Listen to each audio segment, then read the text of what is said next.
All the leaves are brown and the skies are grey, and we're back for Season 2 of Somewhere To Believe In, the podcast brought to you by Greenbelt Festival.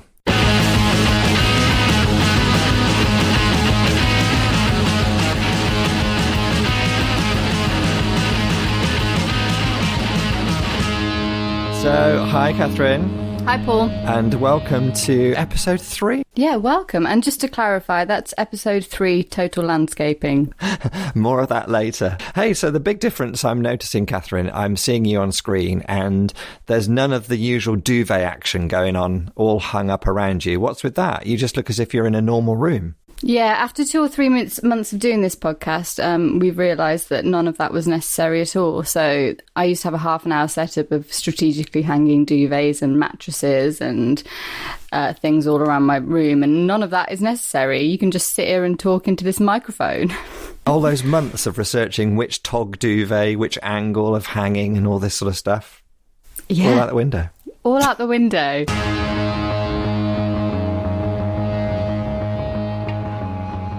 Oh, my word. Anyway, so we're into the first full week of lockdown. We've done one weekend of it. Catherine, I know you're a little bit anxious about it, but how's it going? It's going all right so far. I have started knitting for the first time in my life, taking on a creative project, and that's passing a lot of time and keeping me busy and giving me something creative to do, and I'm enjoying that. So what are you knitting? What's your first project? It's a jumper. I'm going full force in. 0 to 100. Ambitious. Yeah. Straight into it, because most people, I mean, I'm thinking of when I was a kid and my grandma taught me a bit of knitting. I tried a scarf first. Yeah, I thought with the scarf, there's an easy out there. I could get bored. Don't need a scarf. Jumper, I might wear that, so I'll probably carry on with it.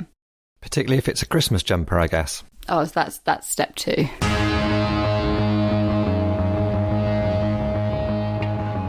We're recording this about a week on from the US presidential elections, and it feels like it almost took that whole week to reach some form of resolution whereby we could all breathe a sigh of relief. How's it been for you, Catherine? What's it felt like? You know, I tried to stay up and watch the election as much as I could, and then the next day I was following it with the news playing in the background for the whole day.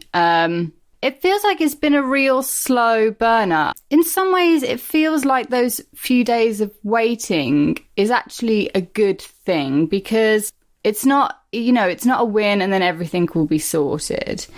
It's a win and it's progress and it's really a good thing, but there's still lots of work to do in a very divided country. You know, the reality of that election shows that country is completely divided, and there's a lot of pent-up frustration. What do you think? I mean, you have family and relatives in America, don't you? I do, which is an interesting experience when it comes to elections, particularly, and has been interesting over the last 4 years while Trump has been the president. Because as you say, you know, the country is divided, and there are millions upon millions of people who are real avid Trump supporters, and that won't go away overnight. But I guess for me, I'm a dad, and for my boys, they just look at me with complete disbelief that someone like Donald Trump can be president of the United States. They don't understand it through a child's eyes or through a young person's eyes. I just don't think it makes sense to them that politics can be allowed to be that sort of divisive and nepotistic and just corrupt. And so for them, they feel like, oh yeah, sort of quote unquote normal service is resumed. In other words, we've got politics is now going to get a chance again. But as you say, there's a lot of work to do, a lot of work.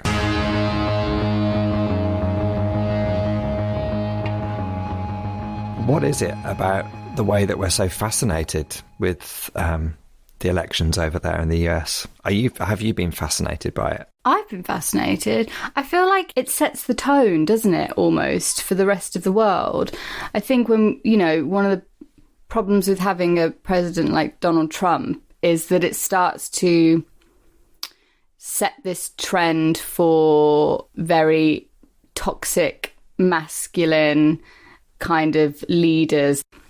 And hopefully this will start to set a new tone, especially having a woman as vice president, a black woman as vice president. I'm hoping that it will get to set a new tone in a similar way. Obama had there was difficulties with Obama as president too, but like, I think just his way of leading a nation, addressing a nation, and focusing on values, proper values that a nation should have, and defending democracy. I think all that it needs to be said again. The tone needs to change across the world, and America is a good country to do that. Yeah, and I'm reminded that right now, while we're putting this podcast out, there should have been a massive global conference in Glasgow here in the UK around climate change. It was going to be the big conference, COP26, to follow up from the Paris Climate Accords. And, you know, one of the first things that Donald Trump did when he was president is he withdrew from all that. He withdrew America's commitment to or involvement in that whole process. And Joe Biden and the Democrats are, you know, saying that they will rejoin that process and be part of that conversation again. And those sorts of things feels like, yeah, we need to work together on this stuff, climate change, and, you know, the global pandemic. Again, the Trump administration withdrew their support for the World Health Organization, which, you know, has got its problems. It's not a perfect organization, but at a time like this, surely it needs countries to be working together to fight these things rather than be in isolation. So those sorts of things I find really encouraging, that we can perhaps, I like your phrase of it sets a different tone. I think that's exactly right. I'm very excited about Kamala Harris as the vice president. I think she represents a real hope for the future of that country. And, you know, Joe Biden's old, he's not a real progressive, but he's a genuine guy. He's a politician. He's experienced. And my hope is that he will... He's a politician. That's the important thing to point out. He's a politician, he is a politician. Which is new. And he's really expert in foreign affairs as well, which I think that, in all fairness to Donald Trump, that wasn't one of his strong suits. No. And I hope that what they'll build a really broad coalition of people in the Democratic Party to lead the party and to lead the nation that includes, as well as the moderates, it includes the people who have been more radical and progressive over recent years, particularly the new young women in the party who are rising to prominence and representing communities that have been overlooked and ignored for so long. So I'm excited to see what happens.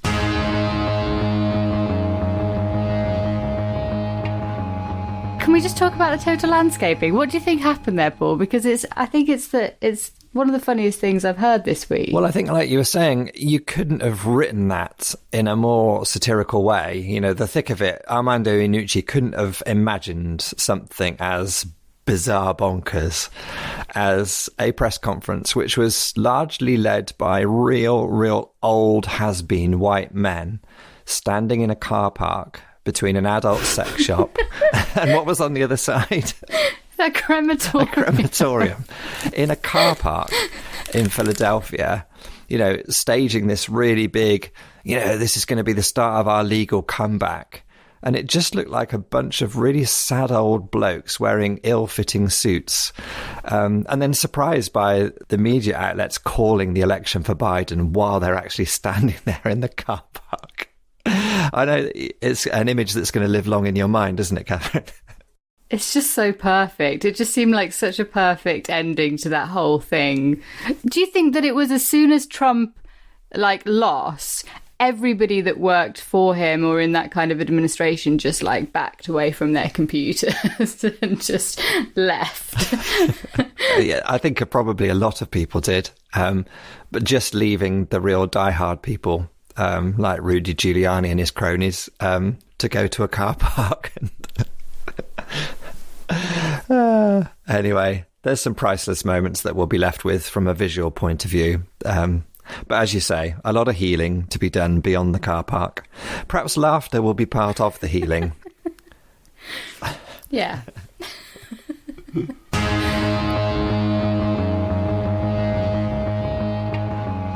Anyway, look, we need to put that image of the car park behind us, Catherine, and we need to focus up on our special guest for this week's podcast, who is Muneera Pilgrim, who we spoke to, and we had a wonderful conversation with her, didn't we?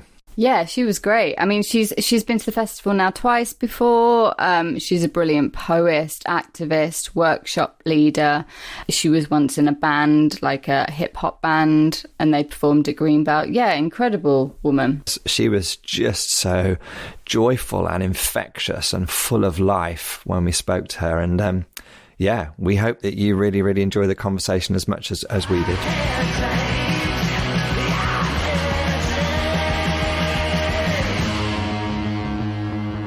Thanks very much for joining us. Where are you speaking to us from today, Muneera? I'm in Bristol. And is that where you live now, live full time? Yeah, that's where I live full time. It's interesting because it's slowly becoming my city. I was born and raised in Bristol, but I left just over under 20 years ago, actually. And then I moved to London, and then I went to York, lived in Sudan for a year. So coming back, Bristol, it's slowly starting to feel like home, and I'm sort of forging my way. So it's a good time to be in Bristol as well. It feels like there's a lot to challenge, a lot to stand up for and to articulate. So yeah, I'm a Bristolian. I never said that. I'm a Bristolian. Yeah, Bristol's been a bit crazy over the summer in a really, really good way, hasn't it? Yeah. Were you there for that? Yes, I was. Didn't expect it. I don't think anyone really expected it apart from the people who bought the ropes. But I was at the march and I was actually there as it went down. It's so funny because I heard this cry and I didn't realize what it was initially. Like people were just cheering. I was like, okay, maybe they're happy. I'll cheer too. I didn't know why people were cheering. And then this man, like this Jamaican man who had this sort of like trolley with like a big speakers and reggae music pumping out of it, started walking through the crowd. And I was like, oh, let me follow him. I don't know why. Let me just follow him. Because he sort of cleared the path. And as I got to where he was, I could see people just standing around and looking at something. And I didn't know what it was. People were taking pictures. So I asked the woman if she could take my camera and take a picture. And she did. And when she gave it back to me and it was the image of the statue of Colston, I was like, what? You know, it was really quite shocking because I guess for myself as a child, walking through the streets of Bristol, you know, and that particular area where the statue was, for me, I never went beyond that point. It wasn't something consciously, but there was something that said about the city that, oh, you're in a different part of the city now. And it didn't feel welcoming to me as a child. And then, so to actually see it down on the ground and to be able to understand what it means, you know, not like when I was a child and I was like, what is this? Why do I feel uncomfortable about this? It was really emotional and I can't deny it was cathartic, you know? Because in your TED poem, the unicorns poem that did so well on the internet, which is fantastic, you talk about that growing up experience in Bristol and your identity there, and about the fact that beneath your feet are all the stories of this slaving past. And you recorded that way before Colston was toppled, right? Yeah, absolutely. I mean, you know, Bristol is this really complicated place. It is on one hand this place of arts, of creativity, of so much, you know. And I guess in many ways, some people say that like it's under deep tension and under pressure that you get so many good things, so many amazing things, you know. Definitely culturally, I would say Bristol has really contributed to the UK, you know, whether it be through its art scene, through its music scene, through the culture, through the, you know, people come to Bristol because they want to be a part of that. And Bristol has contributed so much, but at the same time, at different points in Bristol's history, even now, there are so many things which have happened, which we haven't had a conversation about, you know, stemming from slavery, but also like just, again, as you mentioned in my poem, I talk about my childhood growing up and the segregation, you know. It's like on one hand, you have Bristol, this city which has, you know, 3 of the most trendiest neighborhoods in it. And then on the other hand, you have Bristol, which is the most segregated core city in the country. You know, how do we reconcile these different things? And I guess a lot of the good comes at a cost. I feel like at this moment where Bristol is, with all of the spotlight, all of the attention, all of the history, everything that has happened, it almost feels dangerous, but not in a negative way, insofar as sometimes we need these challenging, dangerous ideas. And that's when opportunity is realized. And that's why I feel glad to be in Bristol at this moment in time. That's kind of something that's been echoed when we've talked to a lot of artists from different parts of the world about how, this pandemic has been really hard for everybody, but it's also brought up opportunities for people to stop and to listen to other people, to see what's going on and to act as well. So, no, definitely, I would agree with that. I would say that I do definitely think at the beginning of the pandemic, people was sort of calling it like this great leveler, this thing that we can all, we're all going for it. But as it started to develop, we realized that actually some people are going through it more than others, and all of these things, all of these little potholes in society globally that no one was really sort of thinking about, or like with potholes, the local authority comes in and they try to cover it up and then it rains, it's like, oh, there's a pothole again. It seems like clearly there has been neglect, to many people, but I think it's just so glaring right now that we just have to talk about it. And for those people who don't want to talk about it, I think it's really interesting, actually, because I think there's a lot of people who aren't like hateful people, or who aren't like, of course you have people who are like just comfortable with their, I don't like using this term because I think it's overused, and I don't think we actually define what we mean when we say this. But when we talk about privilege, it's like we all have some form of, well, certainly in the West, I would say most of us have some form of privilege in some way, shape or form. But it's like we don't interrogate our privilege, I guess, And privilege isn't this, I guess sometimes when we talk about privilege, it's sort of weaponized, but it's like, yes, there is a problem. There is something problematic about privilege, which isn't recognized, acknowledged, and, you aren't in gratitude for that. But actually, I like the idea of people being able to use their privilege to help people, We need to find new models. And I think this pandemic is giving us the opportunity to think about new models, to reimagine.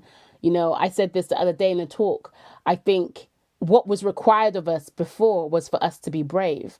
And many of us are at the point of being brave now. But actually, in this era, I don't think brave is enough. In this era, I think we need to be radical because, being brave is only going to take us so far. But so much has happened and we've been exposed to it at such a short space of time. We need to just radically reimagine. It makes me think of the way that you describe yourself as a storyteller, perhaps first and foremost. I know that, we think of you at Greenbelt as a poet, as a workshop leader, facilitator, theatre maker. There's all sorts of things that you do in your artistic life, but you say storyteller is what I am deep down.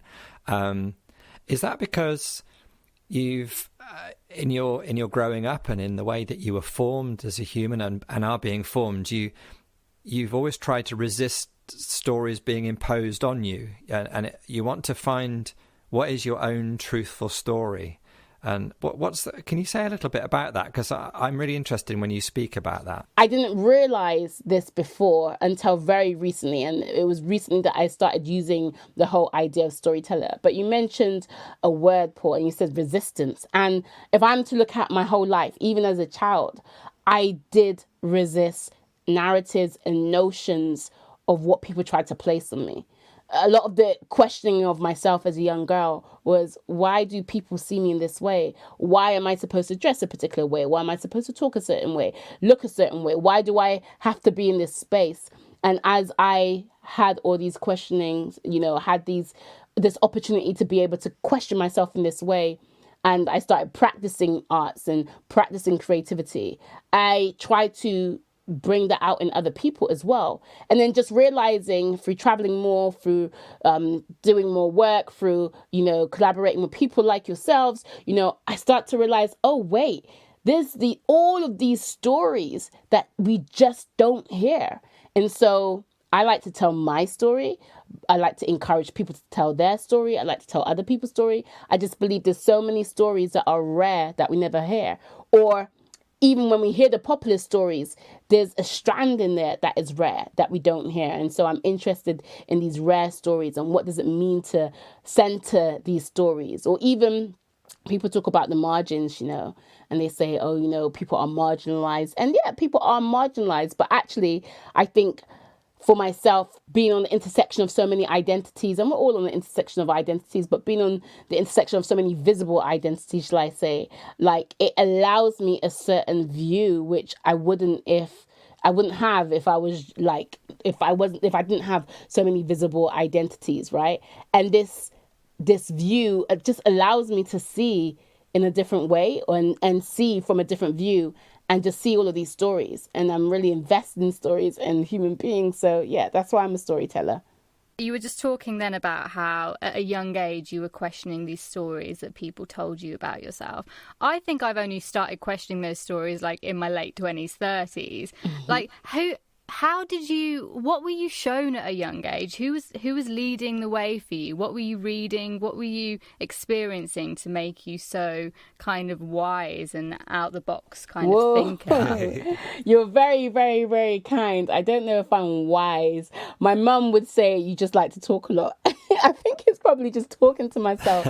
No one listening to me. So I'm like, okay, let me talk to myself. No.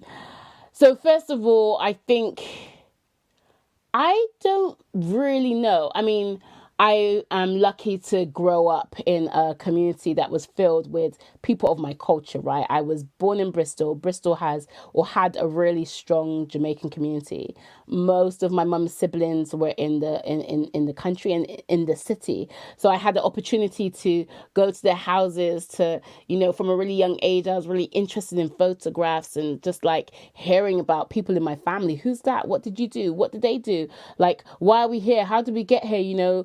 Where am I from? All of these different things. So I think having such a big family, it allowed me to have conversations with so many different people. So I think that's definitely something. As I, got older and I guess I started to see people other than my family, like through school and things like this.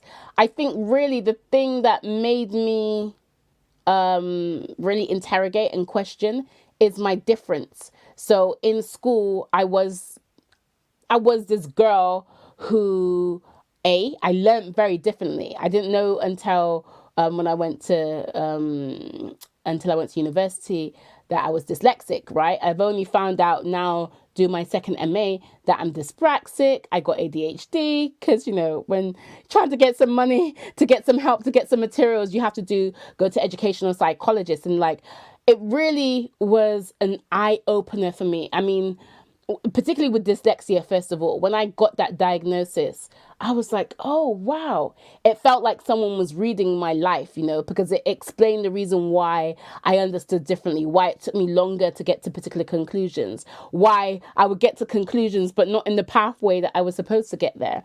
So I was always having this sort of like roundabout thinking, whereas most people will be able to just go 1, 2, 3. I'll be like 110, 17, 18, 2, And I think having to take that time to go the long way around really helped me to think about things more. But also in school, I think every child to an extent was bullied in some way. I wouldn't say I was bullied, but I was definitely different. And that was pointed out at numerous times. And so as a result of that, and as a result of being a kid who was like big, like I was a woman of, I class myself as a woman of size. I was always quite a, chubby kid. And so I realized that when I cultivated relationships or when I spoke to people, I was interested in what they had to say. I was interested in who they are and not what we were supposed to be. Because I was never in the in clique. I was never in with the in crew. I always had to create that. And so I think that has allowed me to just have a real interest in what people have to say and how people think as opposed to who people are, if that makes sense. When was it you first discovered this artistry, this creative form of expression that has been so much a part of who you are in your life? Yeah, so as I said, I was dyslexic. So at a particular point in time, I was an amazing reader. It was difficult for me to read, but I think it was more because of my interest in books. And then as, I guess, words got smaller, as you grow up and, tighter, the font was tighter and closer together, I struggled. And so I kind of I guess I gave up reading in many ways. I had to read, of course, but I wouldn't read for myself. But I really loved writing stories, you know? And so I would always write stories. And I remember, like, we was given an essay to do in English. And it was supposed to be just 2 sheets of A4. But I wrote something like 12 sheets of A4. And it was this really tragic story. I don't even remember what it was about. But my English teacher was like, this is really good, but a little bit disturbing at the same time, you know? But I just remember having this love of like writing. Although my handwriting was messy, although I knew there was mistakes in spelling, grammar, all of these various different things. And then, so that happened, and I used to write poetry, but I didn't think of it of poetry. I didn't think of it as I'm writing a story. It was more like I'm fulfilling this criteria of my class. And then incident which happened in Bristol, a young man by the name of Marlon Thomas, he was at a fairground in Bristol, and he went there. He's a young black African Caribbean boy. He went there with his white girlfriend. And so there was a fair in town, and this fair didn't like the idea of someone black and someone white being together.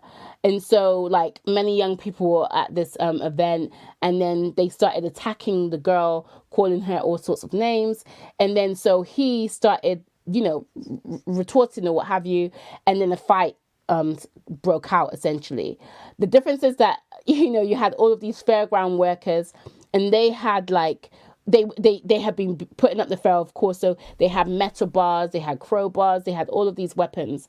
And Marlon, you know, was attacked severely, and his friends were attacked severely, and he almost lost his life. In fact, he died but was resuscitated, and his life has never been the same. He cannot look after himself, cannot feed himself. This is years and years ago, but that was our sort of like Stephen Lawrence. That was our Rodney King, you know.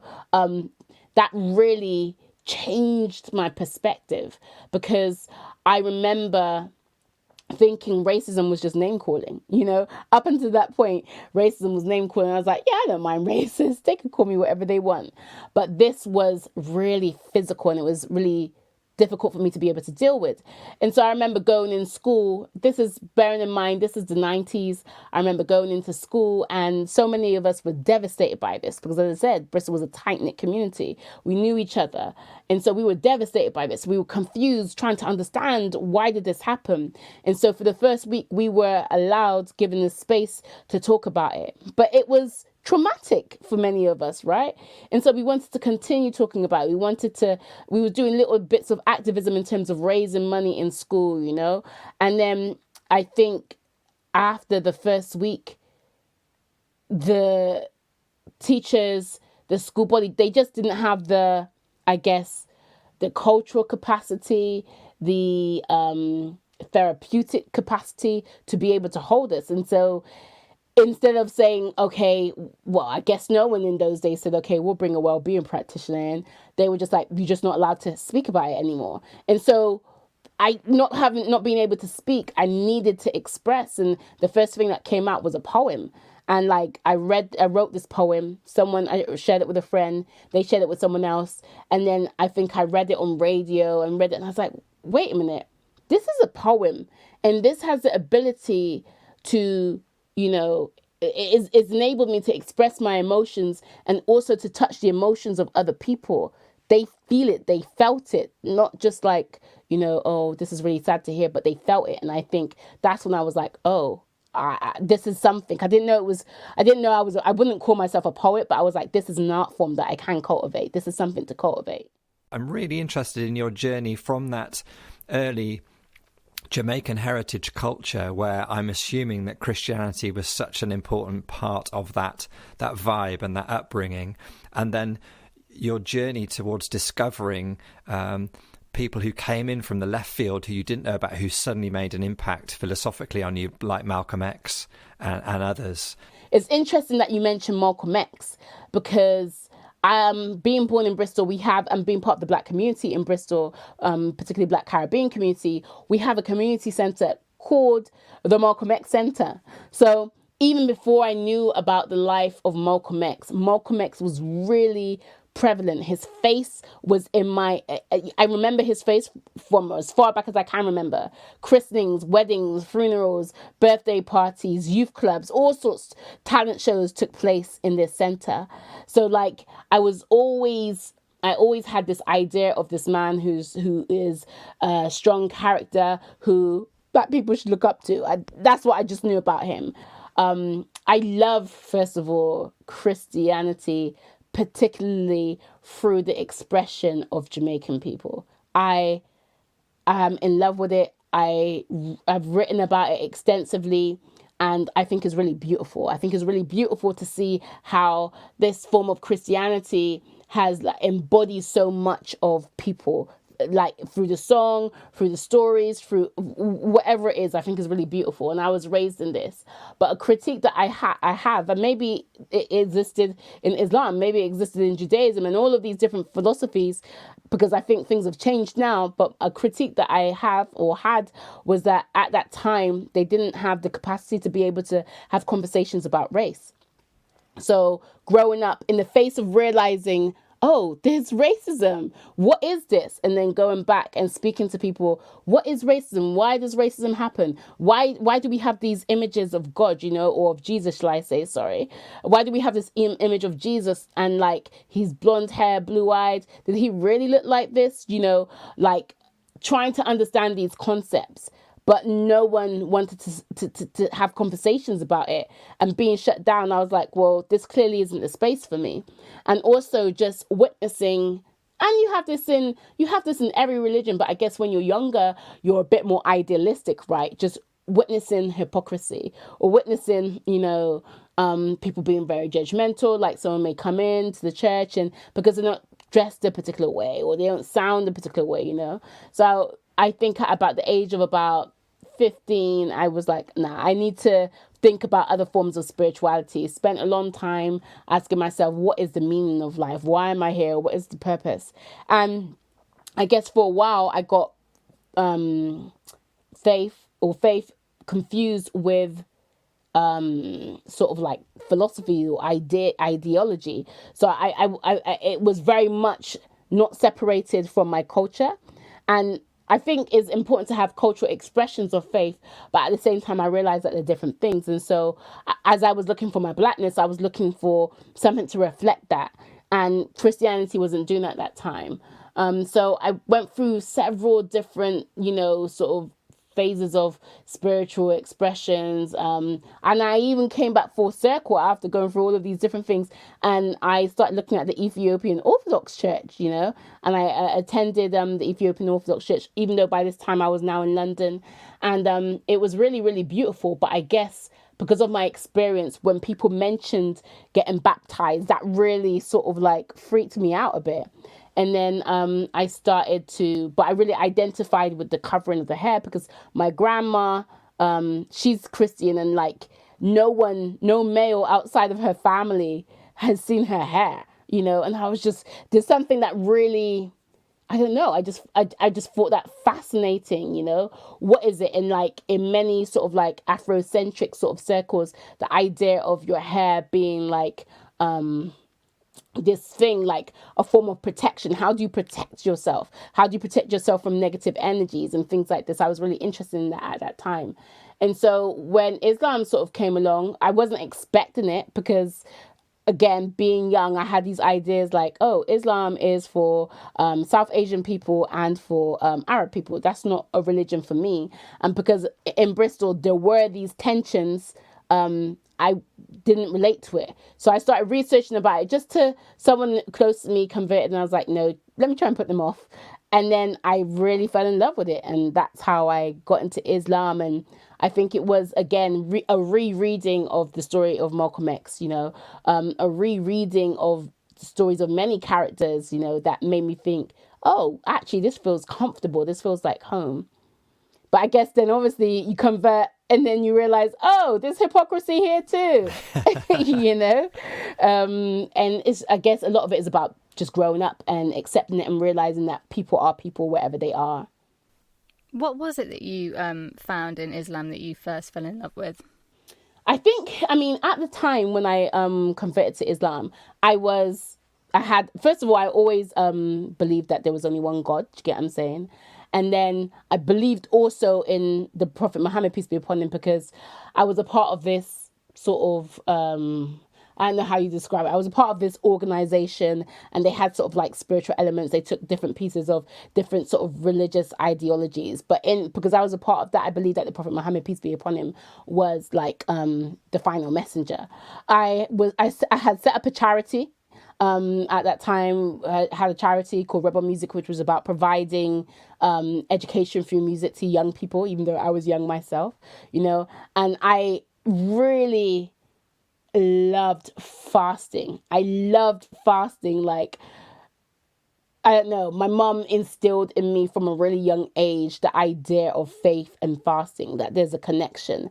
And so as I was researching about Islam, I think one of the first things that struck me was like, oh, wait, I am practicing all of the pillars apart from going on pilgrimage, right? But at that time, myself and my friend had set up a group called Poetic Pilgrimage. This is before we were Muslims, and we was like, life is a sacred pilgrimage, we're trying to travel to like find God. You will go to any nook or cranny to seek out God and God's message. And so it struck me that I was essentially practicing the 5 pillars of Islam. And so when I first initially started to research Islam, it was to try and put one of my friends off Islam, right? And I know that sounds really bad in saying it now, but and the 2 things that I had issue with was women's rights within Islam, and also race in Islam. I didn't see it as something for myself. But then in doing that research and then finding out about, I don't want to say women's rights, but just the position that women had, and just how much of a liberation tool Islam was for women in that time, right? And also just like finding out that there was this whole sort of like intelligentsia of like Muslim scholars that came from West Africa. This was very exciting to me, and just the way how people practice in different ways, it made me realize that actually I didn't have to be a Pakistani person to be able to be a Muslim, and I could still be me. And it just felt like this, I guess we use terms like religion because that's what's given to us, right? But like when in speaking to people, would they necessarily call themselves, oh, I'm a part of a religion, or would they simply say way of life? And I just really loved the way how Islam seemed to convey itself as a way of life, And so, again, rosy-eyed, idealistic, I converted to Islam, and I'm glad that I'm a Muslim. But again, realizing that people are people, and you have good and bad everywhere. But the core tenets or the core sort of lens of Islam really just, it married with just my outlook on life. And I was like, okay, this is a place for me. And how did that affect in any way, or change or shape your poetry and your artistry? How did that sort of conversion and that faith journey, did that express itself through your work? It's so interesting to think about that. At that time, I think, I mean, back then, and maybe a few years after that, if you had asked me that question, I would probably say no, because I was always on this seeking, this like looking for, and I hate the idea, well, okay, the sacred, I would say. But I don't like the idea that oftentimes the sacred is disconnected from humanity or from our human selves. It's like, oh, the sacred or like spirituality is here, and then you have like humanness here, and we're striving to be up here. Because the way how I see it is that like we have hands, we have a mouth, we have a nose, we have a heart, and through these physical things, this is how we feel, and this is what's so remarkable about being a human being, is like we fall in love. Sometimes I taste food, I'm like, oh my gosh, God, you gave me taste buds, thank you so much, like, but just imagine not having taste buds. Just imagine not being grateful. Sometimes when you're really thirsty, like it's a hot day, you're really thirsty, and you drink water and you're like, God is real. Do you know what I mean? Like, if I didn't have that experience, for me, these are spiritual moments. These are spiritual experiences. But like, I think, yeah. So my point is that I'm really interested in the humanness and the sacredness being one. But in terms of, did that change me? It's hard to know whether Islam has changed me or whether I've just grown up with Islam, because my ideas have changed, my thoughts have changed, you know. But I don't know if that is aging or if that is Islam. I'm definitely connected, and I'm definitely not saying that Islam is, I definitely had a more dogmatic perception of Islam when I was younger. And so now I think that whole, even though I had that humanist outlook, I think the practicalities and like the cultivating that is definitely prevalent in my art more today than it was before. So you've been to Greenbelt now a couple of times. What was it for you walking into a space like Greenbelt, which kind of marries this faith and activism and artistry? The first time I went to Greenbelt, it was just in and out. So it was like zoom in, zoom out. I was like, okay, gonna do this event, and then gonna go. And as I walked in, I knew that was the wrong decision. I knew I had set my day up wrong. I knew that I wanted to be in that space. And I thought to myself, this is such a shame. These people have invited me here and I'm going to go and I'm not going to experience all of this. But being there in that very short time, I was like, okay, I definitely feel this. More recently when I went, my friend Asia, she used to work for Christian Aid, and so I said to her, I'm going to be at Greenbelt. She's like, you have to stay in a tent. I was like, they also have options for like hotels. She's like, no, you have to stay in a tent. I was like, okay. And then I realized how much, because she had been in Greenbelt before, and so I was like, okay, you can come with me.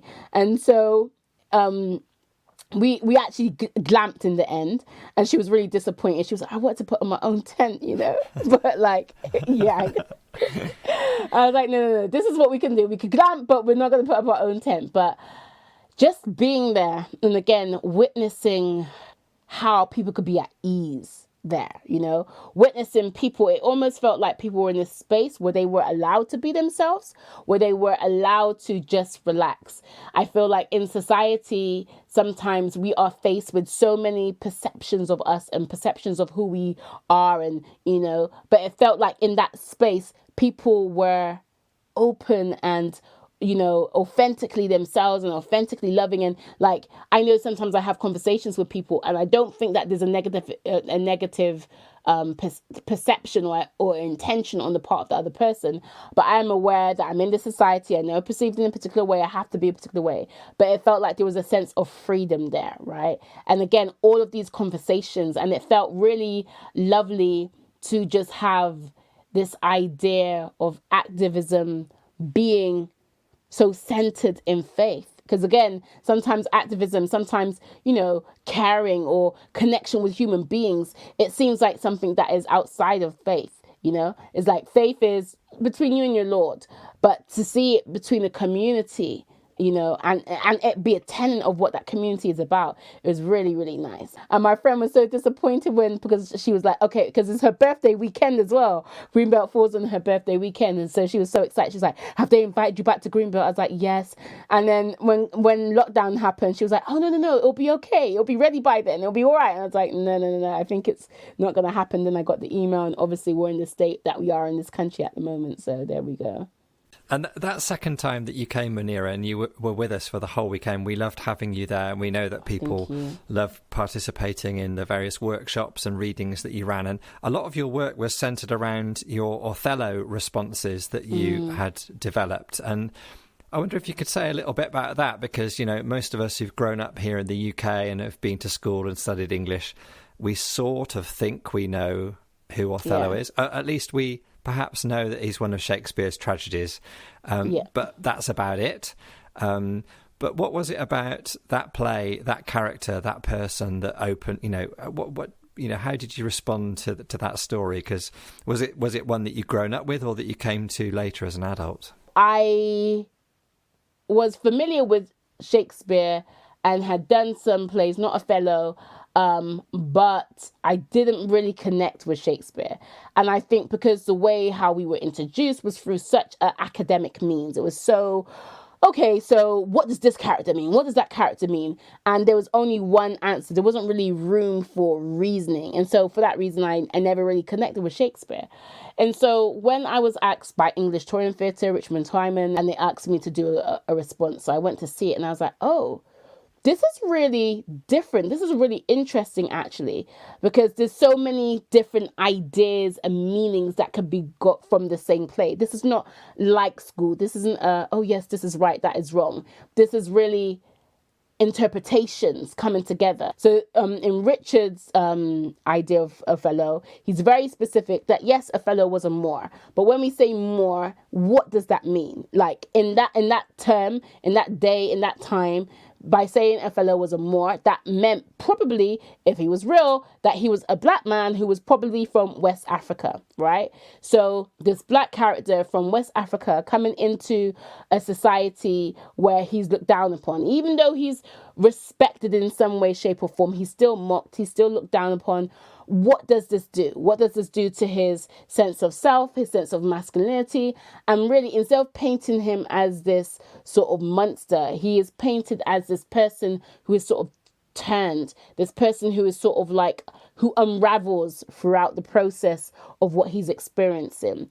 It was essentially looking at this play and thinking, what does it say about the society in which we're living in today, right? And how, again, our narratives much more complicated than what we think they are in the society where we have people coming in from on rafts, on makeshift boats from West Africa, from other parts of the world. What does it mean to belong? What is belonging, you know?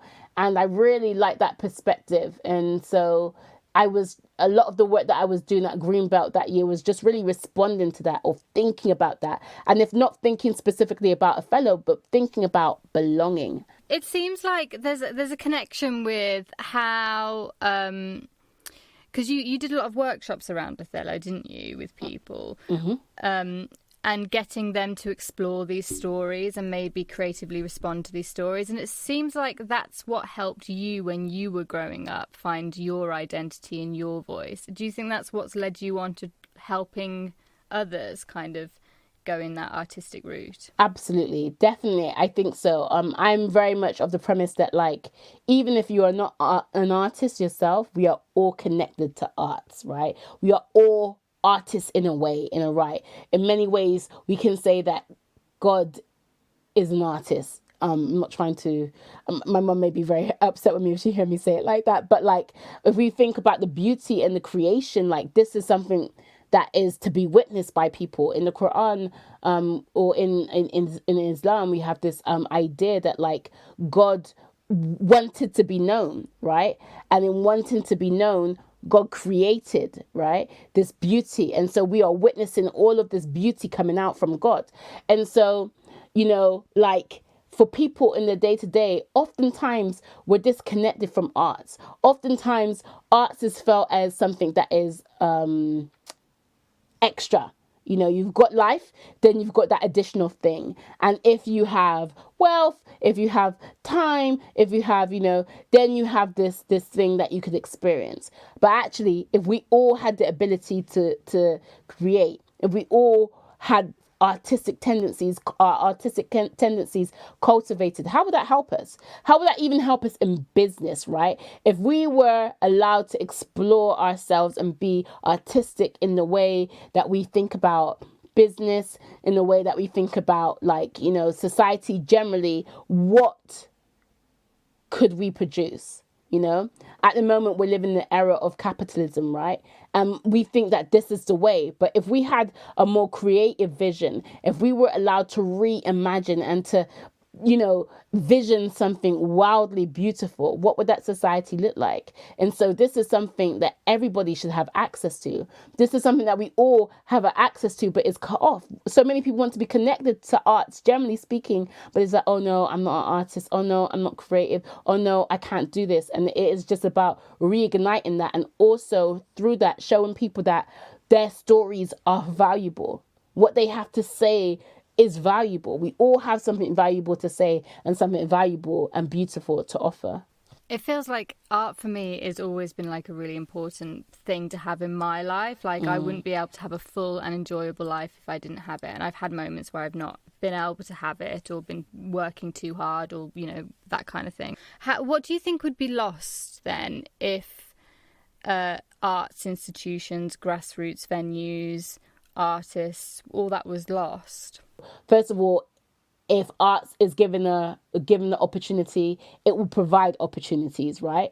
But I think actually, if the government doesn't invest in the arts and doesn't see the power and the potential of the arts, hope will be lost.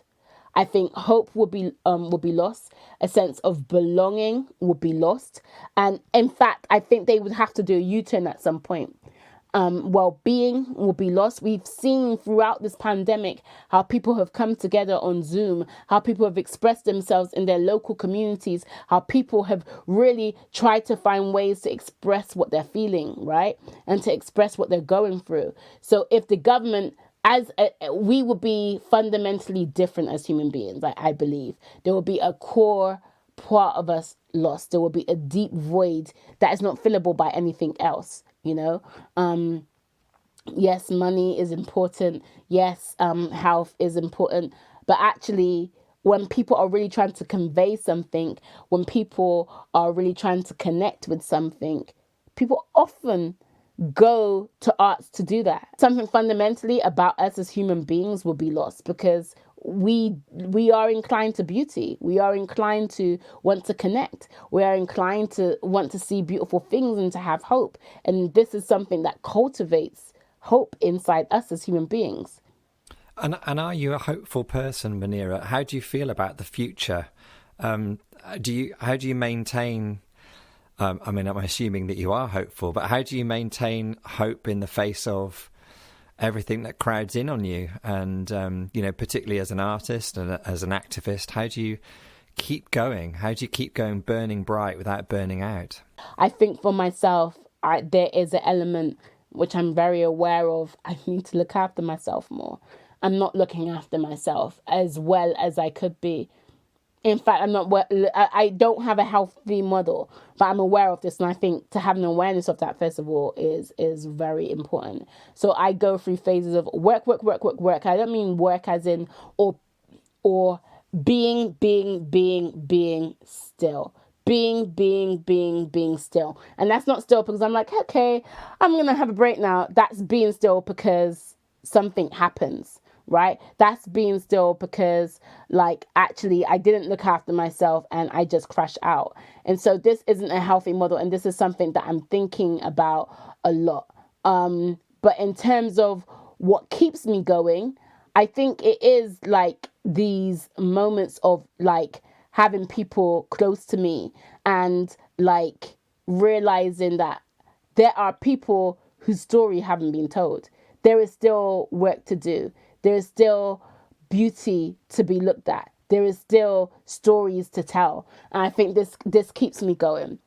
I've struggled with my well-being, my mental health, and different aspects of that since I was a teen, right? And at different points, I've coped with it in different ways. I am getting better at coping with it.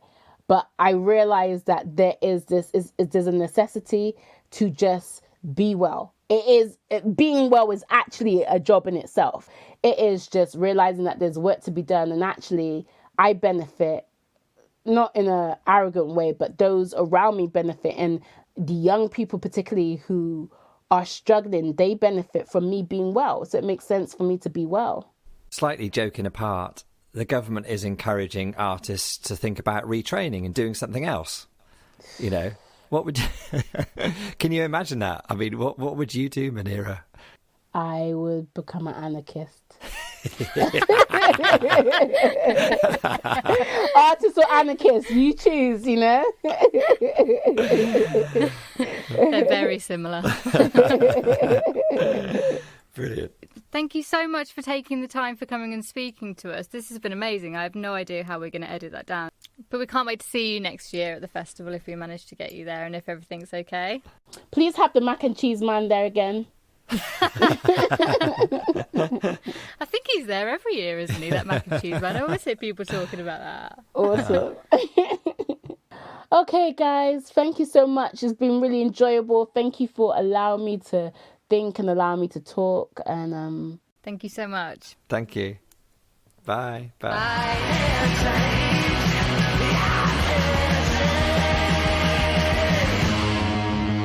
That was wonderful. Yeah, so there's so much in there. You know, we talked a little bit about Muneera, about the statue coming down, the Edward Colston statue this summer in Bristol. And it just reminded me how big that moment was. I really loved it when Muneera said, you know, no one was really expecting it, well, apart from the people who brought the ropes. And I think that Lee, I don't know if you remember, I'm sure that Lee said something similar. He said, you know, everyone gathered and no one quite knew what was happening, but there were some people there with tow trucks and chains. Muneera talks about the fact that she just never used to go past that statue, and it wasn't a conscious decision. It was almost like, that area is not for me, I think she said. And I was trying to think about how I would feel if there was a statue in my town or in several towns around the country that I was born in, which was memorialising men who maybe were known for terrible treatment of women. How that would make me feel and how big that would be when people bring that down. It's massive. It's just a shame that it had to be brought down by protesters and not, you know, any people in official positions of power that just went, you know what, it's time for a change, soz. When I was younger, I grew up and Bristol was my nearest city. So if I wanted to go to a gig, I would often go to the Colston Hall and I'd just go there. You know, that was just a venue with a title. That language didn't mean anything to me. I didn't know anything about who Colston was. And yet, you know, like Muneera was saying, for her and her friends and her community, it's like a shadow that hung over the city. And I like the way that she said that as a child she had the feeling, but now as an adult seeing that statue come down, she consciously knows what that means and the importance of it. And that must feel so empowering and liberating for her and so many others all around the world, this movement that we've seen.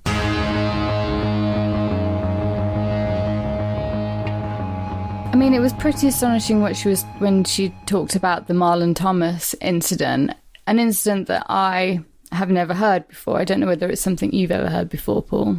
No, it isn't. And I've got a family who live in Bristol and, you know, we visit them Christmas, Easter and all that sort of stuff. And I'd never heard that story. So the story in kind of a bit more detail is that there was this 18-year-old black kid that went to a fair that had come into town in Bristol, and I don't know what you would call them, people that work there, some of the young men that work there, about 20 of them apparently, picked up baseball bats, spanners, different tools, and went on the hunt really for black kids that were at the fair and ended up beating them. I think 5 were hospitalised, a lot more were injured, and this man, Marlon Thomas, he was killed for a moment. He was resuscitated on site, but he was beaten so badly that actually he stopped breathing. His life, pretty much, even though he's still alive, quote unquote, his life was ended in a sense 25 years ago from that act of brutality that night. Even after that terrible incident, what followed seems to also be really unfair. So out of the 20 people that committed these crimes, and they were racially motivated crimes, people know this because of what they were shouting, only 4 or 5 people were prosecuted, and their sentences ranged from 2 to 5 years. Marlon Thomas actually was in hospital for 4 years, didn't come out of hospital for 4 years because there was no suitable place for him to move into. He needed suitable accommodation, of which there wasn't any. Yeah, and I think it was only after 21 years that the family managed to get compensation, financial compensation, to be able to give Marlon Thomas the kind of care that he needed, which was 24-hour round-the-clock care. 21 years it took for them to get that compensation. And Muneera described it as Bristol's or her Stephen Lawrence. And in a way, it was happening not all that long after the Stephen Lawrence murder. And I was struck as well that it was one of the ways that she found her voice as a poet. She found a way to express the real sorrow and anxiety that she was feeling through poetry, and her friends found some comfort in reading those poems that Muneera wrote.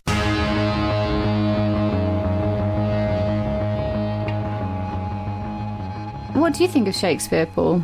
Is Shakespeare something that you love? I do, yes. I do love Shakespeare. Yeah, how about you? I never got it. I mean, one, it was forced on me at a young age. Two, I just never felt a connection to it. It literally wasn't speaking my language, and it seemed to be held up on such a pedestal that, I don't know, I just didn't like it. I mean, he grew up down the road from me, Stratford. He did. He did, didn't he? He's a neighbour. He's practically a neighbour. And I love the stories. I think his stories are really, really clever. But I hated that to engage with those stories, you had to have a certain level of intellectual education to understand them, the way that they're presented. I never got it. I'd find it really difficult to explain why I loved it, Shakespeare, and still do, without sounding like a real sort of arrogant academic knob. Yeah, I don't think you can. I think that's the thing. But I do. I love Shakespeare. Lots of people can cite particular Shakespeare plays that they've been to see that they've loved, that have been brilliant. I can too, but I also love just reading the text on the page. The language I find absolutely intoxicating. The stories, the language, I just think they are absolutely unequalled. There's so much truth in there, but I am in the minority. You're actually probably not in the minority. I mean, he's quite famous. He did quite well, so he must have had a few people reading his books.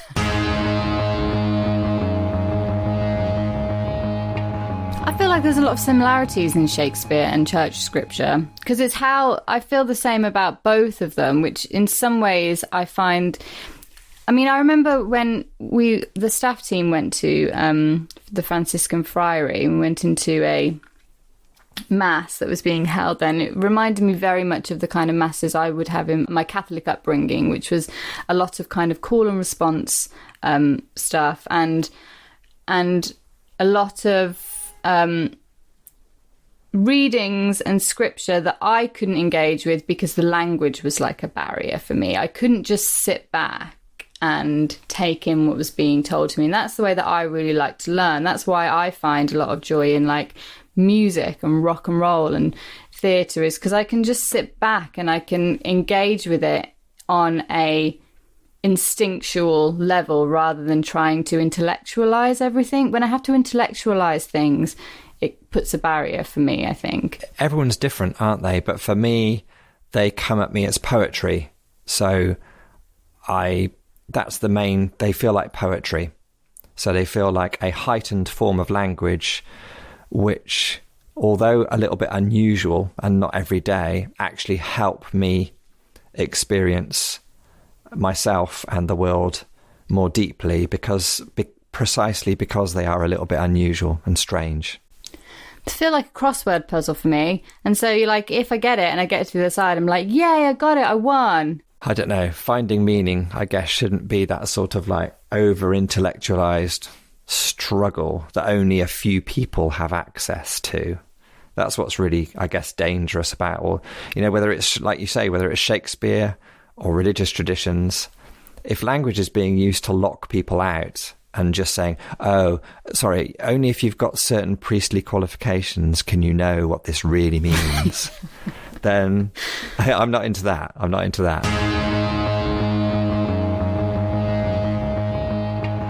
You know, Muneera really talks about at the end there about how important the arts are for people. I think she words it really well. She talks about them bringing a sense of hope, a sense of well-being, giving people identity, allowing people to belong to things.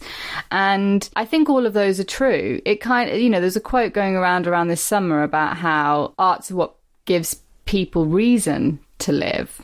You know, we need money, we need that kind of stuff, but we also need a reason to keep on going. Yeah, I thought she was beautiful, what she was saying. I think all the artists that we've been talking to have really helped me fall in love with the arts again and realise quite how important they are.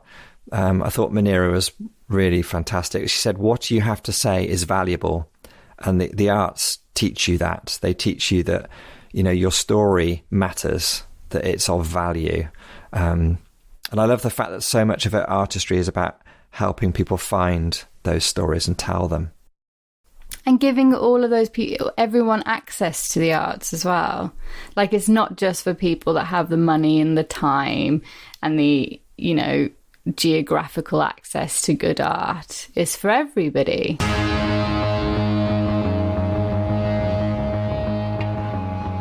Anyway, that's another amazing conversation. We're really, really grateful for Muneera for giving us so much time, and we've loved getting to know her. And when we get back in the field, we very much hope that Muneera will be able to come back to us through the Amal programming, and just as a friend at the festival anyway. We've loved getting to know her. Yes. And so who have we got up next week, Paul? Next week, we have a very different conversation, one I'm really, really looking forward to, and that is with Natalia, who's the creative director of Belarus Free Theatre. All of our guests have been amazing, but I think, Katherine, would I be right in saying that when we talked with Natalia from Belarus Free Theatre, that was just a jaw-dropping conversation that I don't think you or I have really recovered from that since. Yeah, it was incredible. Hard-hitting. What a woman, what a company, what a state Belarus is in.